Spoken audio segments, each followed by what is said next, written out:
Hola a todos, soy Yusef Mejía y hoy vamos a ver todo sobre la librería Pandas. La librería Pandas posee distintos usos y características. Ejemplo, es utilizada para análisis y manipulación de datos. Proporciona estructuras de datos de alto rendimiento y herramientas de análisis de datos fáciles de usar. Muy utilizada por desarrolladores en Python, ciencia de datos y Machine Learning. La instalación es mediante la ejecución en la terminal del comando pip install pandas. Pandas ofrece dos estructuras de datos principales: DataFrame, es decir, una tabla de datos bidimensional que se asemeja a una hoja de cálculo con filas y columnas etiquetadas. Después tenemos las series, que es un arreglo unidimensional etiquetado similar a una columna en una hoja de cálculo. En este ejemplo vemos que importamos la librería pandas al cual le asignamos un alias.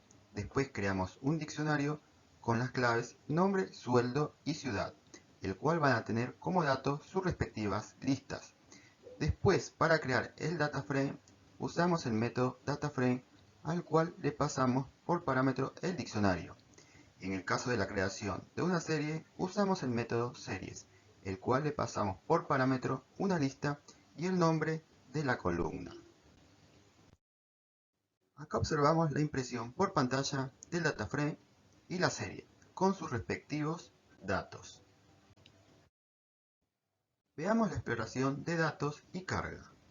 Vemos que para la exploración tenemos el método get, el cual nos permite obtener, en este caso, las primeras 5 filas del DataFrame. Seguido tenemos el método describe, el cual nos permitirá obtener unas estadísticas de las columnas numéricas del DataFrame.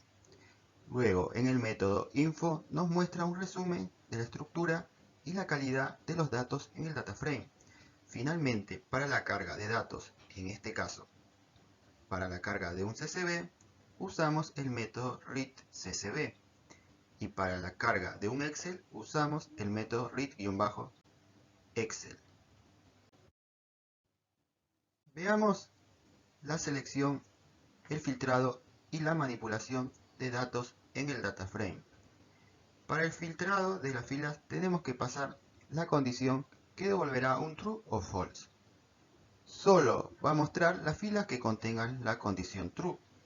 En este caso la condición es que el sueldo sea mayor a 25. Para agregar una nueva columna, entre corchetes pasamos un valor de la columna nueva. Y finalmente, para la selección de una columna, pasamos su valor entre corchetes. Si quisiéramos seleccionar más de una, entonces tendríamos que pasar una lista con sus valores de columna, como es este caso que estamos viendo. Y bueno, ahí vemos el DataFrame original y el modificado, el cual le aplicamos todos esa selección, filtrado y manipulación de datos. Veamos la agrupación y agregación y visualización de datos. Primero vemos que usamos el método groupBy para agrupar por alguna columna. En general, esa columna es de tipo categórica. Después seleccionamos una columna al cual aplicamos una función de agregación, min, es decir, en español promedio. Luego también agrupamos por una columna, pero para aplicar más de una función de agregación, vamos a utilizar el método agg. Y por parámetro le vamos a pasar un diccionario, donde la llave será, en este caso, el sueldo y el valor, la función de agregación. Por último, visualizamos la columna sueldo mediante un histograma, igual que lo hicimos cuando explicamos la librería Matplotlib.